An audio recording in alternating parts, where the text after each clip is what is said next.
xildhibaan Shariif Maxamed Cabdalla oo ka mid ah musharaxiinta u taagan qabashada xilka gudoomiyaha baarlamaanka golaha shacabka ee Soomaaliya oo shir jiraad ku qabtay magaalada Muqdisho ayaa ka hadlay doorashada gudoonka golaha shacabka ee bari la filayo inay Muqdisho ka dhacdo iyo rajadiisa ku aadan in loo doorto gudoonka golaha isagoona dul istaagay qodobo uu sheegay inuu ugu duwanaan doono gudoonadii hore ee baarlamaanka golaha shacabka haddii uu ku guuleysto jagadan. waxaan rabnaa baarlamaanku inay damiirkooda la xisaabtamaan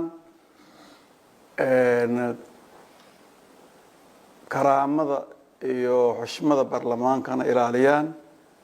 qofkay u arkaan in uu u munaasabsan yahay ka dhex doortaan taban aniguna waa ku jira waxaan ka codsanayaa inay doortaan baarlamaan ka madax banaan hay'adaha fulinta laakiin wada shaqeyn xushmaysan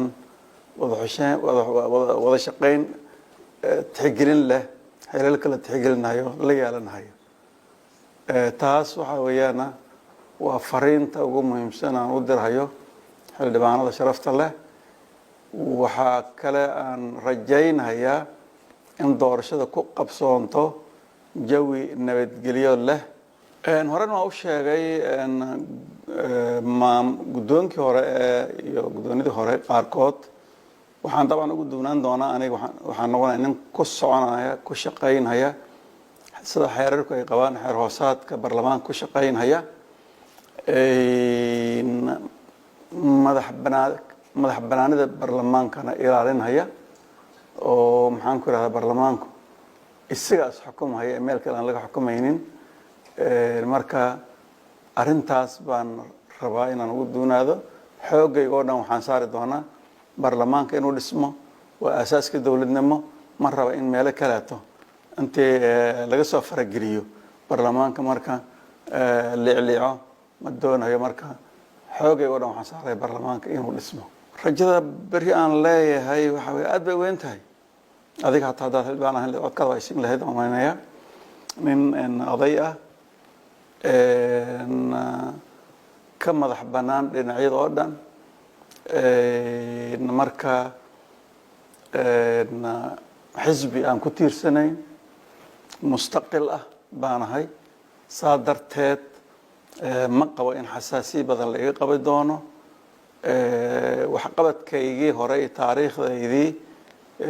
iyo inay isla akhriyaan hadda mowqifkaygii anigoo ah nin keligiis socda oo aan xisbi iyo garab iyo madaxweyne iyo hebel aan loo tiirinaynin. dhanka kale xildhibaan Shariif Maxamed Cabdalla ayaa been abuur ku tilmaamay warar maalmahan la isla dhexmaraya baraha bulshada iyo warbaahinta qaar ee ahaa in uu yahay musharax ay wadato madaxtooyada Soomaaliya ayna si gaar ah ugu taageerayso sidii ugu guuleysan lahaa kursiga gudoonka golaha shacabka kadib markii ay su'aalo ka weydiisay arrintaasi saxaafadda. arrintaas horta marka ugu horeysa jawaabteeda kooban waa been habeen hore anoo barxadda taagan jaziira ayaa ninba telefoon loo soo diray meel aan iga fogeyn joogay waxaa la yidhi ninkii shariifaha villadu ayuu galhayay marka ninkii waa soo socday waayahay la hadal halkan uu joogay shariifka marka waa blackmailing la yidhaahdaa waa been abuur waxay ay rabaan inay tashwiish geliyaan mustaqilnimadeyda waxbaba kama jiraan laa villa Soomaaliya walaa mas-uul kale oo aan ku xirannahay oo iyo khaarij midna ma jiro mustaqil Soomaali ah ku eg maxaan ku rahdaa shacabkiisii waxa weydiisanaya xildhibaanada sharafta leh waxa weydiisanaya inay codkooda siiyaan weydiisanaya si runtii khibradaydii aan ugu faa'iideeyo bulshada Soomaaliyeed. Maxamed Ibrahim Bulbul Universal TV Muqdisho.